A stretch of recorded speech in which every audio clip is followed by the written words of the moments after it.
Thank you for watching Premiere Pro. আজ আমরা শিখব কিভাবে এরকম একটা সিনেম্যাটিক রিভেল তৈরি করা যায়। তো চলুন শুরু করা যাক। আমি অলরেডি প্রজেক্ট প্যানেলের ভিতরে একটা ভিডিও ইম্পোর্ট করেছি, জাস্ট ড্র্যাগ করে টাইমলাইনে নিয়ে যাচ্ছি। এখন আমরা ইফেক্টস ট্যাব থেকে ক্রপ টুলটি খুঁজে বের করব, তারপর ভিডিওটির উপরে অ্যাপ্লাই করব। এখন আমরা চলে যাব ইফেক্টস কন্ট্রোল প্যানেলে। সেখান থেকে আমরা ভিডিওর শুরুতেই একটা কি ফ্রেম অ্যাড করব, টপ এবং বটম।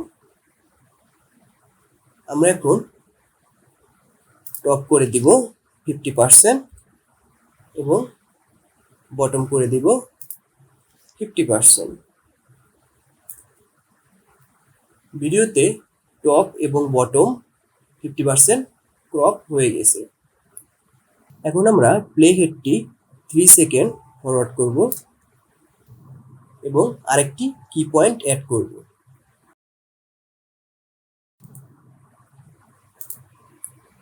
এবং টপ ক্রপ করে দিব 0% এবং বটম ক্রপ করে দিব 0%।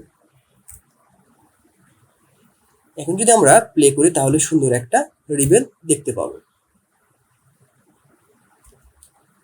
Thank you for watching. টিউটোরিয়ালটি যদি আপনাদের ভালো লেগে থাকে তাহলে অবশ্যই লাইক করুন, আর এরকম নতুন নতুন টিউটোরিয়াল পেতে অবশ্যই সাবস্ক্রাইব করুন।